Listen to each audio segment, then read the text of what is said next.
Hello everyone, good morning, welcome back to new blog. তো আজকে তোমাদের সাথে কিছু কথা শেয়ার না করে আর পারছি না।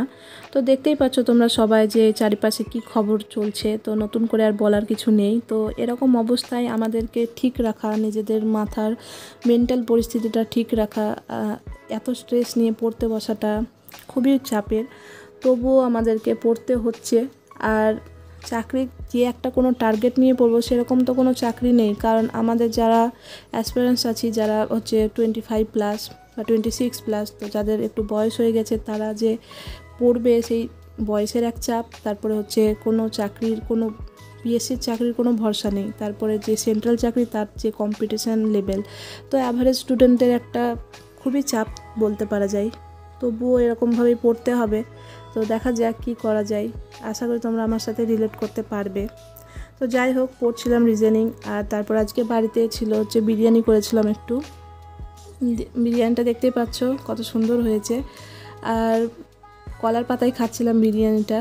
তো বিরিয়ানি এখন বাড়িতে খেতে খেতে আর বাইরের বিরিয়ানি খেতে ভালো লাগে না।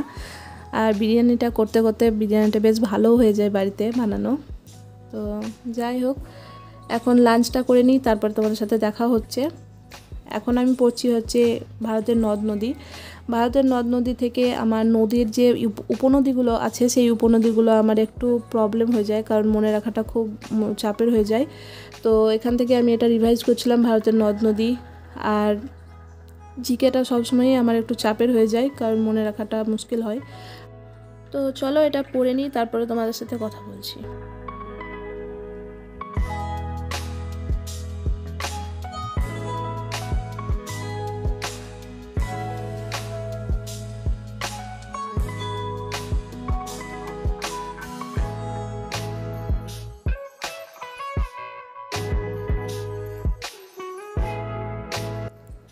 আর তারপরে আমি ব্লাড রিলেশনের 4টে ক্লাস ছিল, সেই 4টে ক্লাস কমপ্লিট করলাম।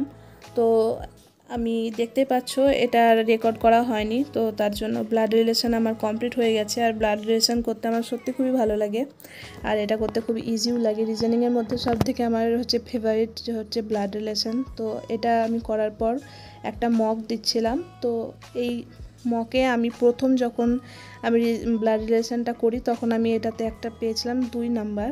আর এটা আমি অ্যাটেম্প্ট 2 দিচ্ছি। তো দেখা যাক কত নাম্বার পাচ্ছি। তো আমি মকটা দিয়ে নিই। এটা হচ্ছে 10টা কোয়েশ্চেন আছে, 10 নাম্বারের।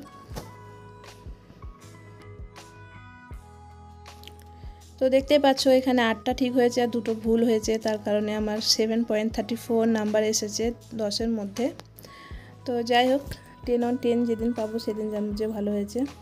তারপরে আমি একটা মৃন্ময় স্যারের প্রিভিয়াস ইয়ার এনটিপিসির অঙ্ক করছিলাম। আর মৃন্ময় স্যারের এই যে সিরিজটা আমি নতুন শুরু করেছি, আর দেখছি সত্যি খুবই ভালো লাগছে আমার করতে। মৃন্ময় স্যারের অঙ্কগুলো মানে বুঝতে খুবই সহজ হয়। আর এখানে প্রিভিয়াস ইয়ার অনেকগুলো ক্লাস আছে এনটিপিসির জন্য, তো তিনি এখানে সলিউশনগুলো করে দিচ্ছিলেন আর ভালোভাবে ইজি ওয়েতে বোঝাচ্ছিলেন। তো আমার তো করতে খুবই ভালো লাগছে ক্লাসটা। তো আমি এখন ক্লাসটা করে নিই।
আজকের ভিডিও শেষ করার আগে আমি কিছু কথা বলবো, যে যারা নতুন বিগিনার আছো তারা তো অনেক এক্সাম দিতেই পারবে। আর যারা আমাদের মতো একটু 25+ হয়ে গেছে, যাদের বয়স একটু বেশি, তো তাদের ব্যাকআপ প্ল্যান কিছু রাখা উচিত অবশ্যই। আর আমাদের সেন্ট্রালের এক্সাম বলতে তো রেল আছে, তাছাড়া এমটিএস সিএইচএসএল তো আমাদের দেওয়া যায় না। আর পিএসসির ভরসা তো সেরকমভাবে করা যায় না, তবুও সেরকমভাবে পড়তে হচ্ছে। তো যারা বিগিনার আছো তারা তোমরা সেন্ট্রালটা ফোকাস করতেই পারো। আর এটাই বলবো যে একটা ব্যাকআপ প্ল্যান অবশ্যই রাখা উচিত। কয়েকদিন থেকে চারপাশের খবর শুনে পড়তেই মন চাইছে না, তবুও চেষ্টা করছি পড়ার। তো আজকের ভিডিওটা যদি তোমাদের ভালো লাগে তো প্লিজ চ্যানেলটাকে সাবস্ক্রাইব করে দিও। ভালো থেকো, সুস্থ থেকো, বাই।